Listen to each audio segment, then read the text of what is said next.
This was the week that Cricket Australia landed its offer in the MOU, and it confirmed the notion of breaking the revenue sharing model. My read here is that one body is going to have to give up its position, and neither is anywhere near, a long way down the track, giving up its position. There's been a misconception this week, I think, around the idea, or the players will never strike, they won't be a boycott. On June 30, when there is no MOU agreement, and there will not be an MOU agreement on June 30, they're out of contract. At some point, and surely it's now, it's bad faith to be going directly to the players who are saying every time they speak, we have a collective here, you need to negotiate with them rather than coming to us. We're not splintering. The videos are condescending, they're counterproductive, they're from an organisation that refuses any form of mediation, and from the outside it's hard to view Cricket Australia's tactics as anything other than driving the players to the very edge, and the very edge is close now. I don't see how James Sutherland stays clear of this any longer. He is the chief executive, and regardless of the tactics from the chairman to the negotiating team, I don't think you can stand clear of this any longer. The chief executive did enter the negotiations in a meaningful way, and just as he did, the chairman penned a really spiteful letter accusing the players of sabotaging the whole thing. For those to happen hand in hand was really quite revealing. I will never understand Cricket Australia's strategy over the past 10 months. Old loyalties, cronyism, fear doesn't really cut it though when the vote comes down and what's in the best interests of Australia's Olympic teams. The very few people who get to cast these votes, who I doubt have ever been peered in on before, they haven't had to vote very often, have they? No. Is they do carry a responsibility, and everybody's watching. I feel like even if Coates wins the vote on Saturday, he's actually lost, and it will be a very difficult period to remain in charge of the AOC for the next 3 years, given all that's transpired over the past 3 weeks. After all the rancour and acrimony, John Coates' iron grip of the Olympic movement in this country remains intact. Come election day, the external sentiment for change met with no such will from the self-interested within the AOC, as Coates masterfully held the vote together. Curious about the athletes in this, who proved themselves to be the most lily-livered of all. They carried one vote. They expressed the desire that they backed the platform of change presented by Roach, and they voted for Coates. Well, they've gone. I mean, that's pathetic, frankly. It's absolutely pathetic. And the people who voiced it should be embarrassed. And then there's the ARU, the abominable case of the ARU, who either are bereft of strategy, are crippled by legal threats, or are just too jelly-legged to finish what they started. The only way to settle this now for Bill Pulver on his way out the door is to stage a cage match, you know. Loser goes. Just put the Force and the Rebels on a field somewhere, draw a big crowd, which would be a novelty in itself, and go, right, winner survives and loser, you're gone. A process that started in April continues on with no view in sight as to whether the Force or the Rebels are going to get the chop while the sport just openly bleeds.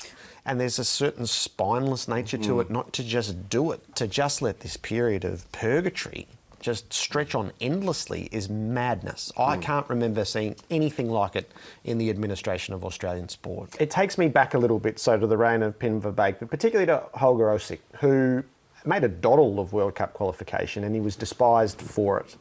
He was pilloried for not creating something in the national image and the national character, something that would last. Ange has been absolutely dogmatic in creating something for Australian football that will last far beyond him.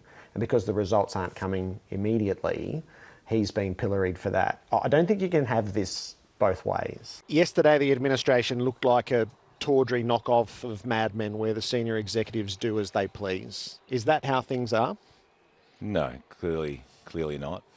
I think it's a culture that I'm very proud of generally. It has changed over the last 3 or 4 years, and we've got a set of standards, and like in any business, people make mistakes. Rodney Eade is with us. If all the circumstances were the same again, Rodney, and you knew, would you have taken the job 3 years ago?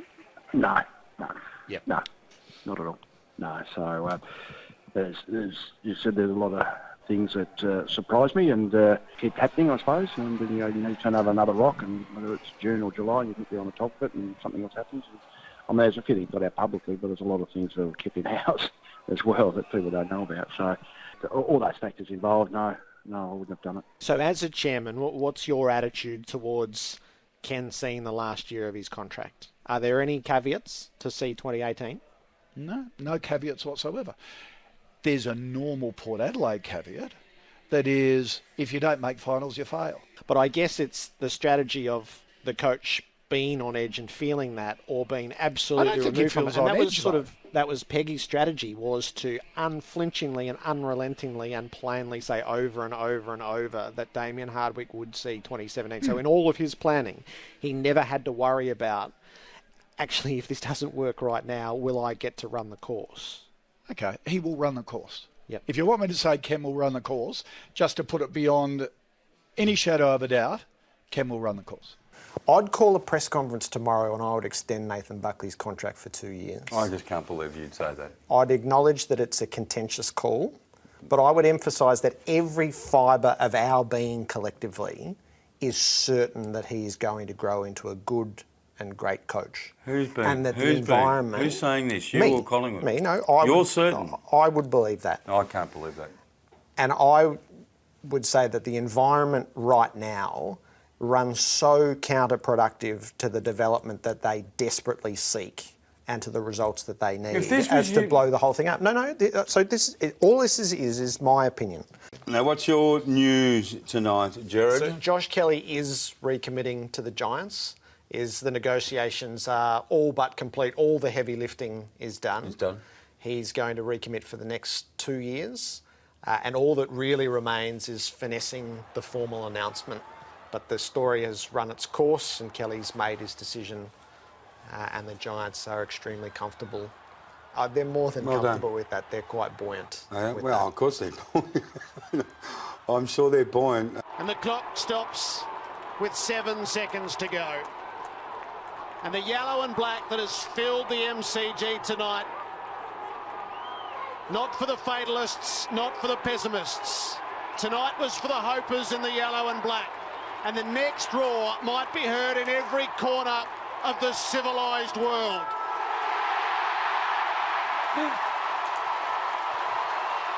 For the first time in 16 years, Richmond wins a final. And what a final to win! It's a home prelim in devastating fashion. Let the Tigers run loose! Is the pregnancy policy, which has been so much debated over the past 24 hours, is it ill-founded, James?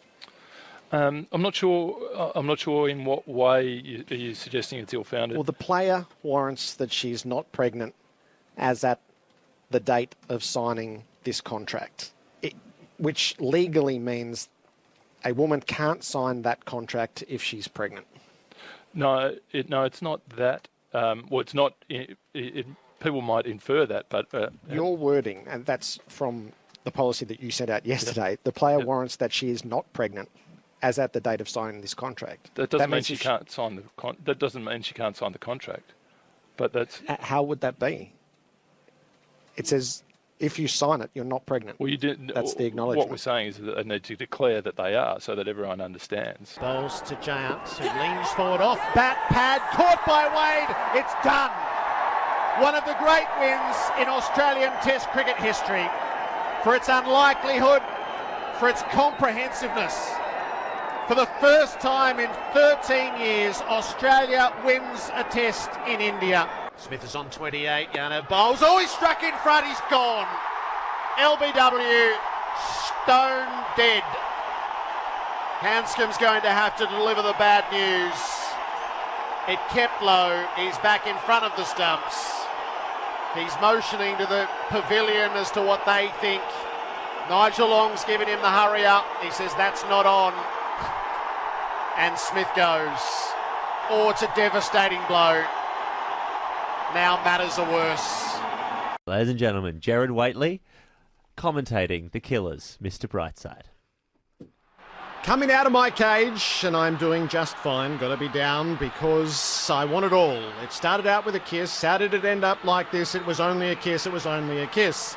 Now I'm falling asleep and she's calling a cab while he's having a smoke and she's taking a drag. Now they're going to bed. My stomach is sick and it's all in my head, but she's touching his chest. Now he takes off her dress. Now let me go. I just can't look, it's killing me and taking control. Jealously turning saints into the sea, swimming through sick lullabies, choking on your alibis. But it's all the price I pay. Destiny's calling me. Open my eager eyes, cause I'm Mr. Brightside.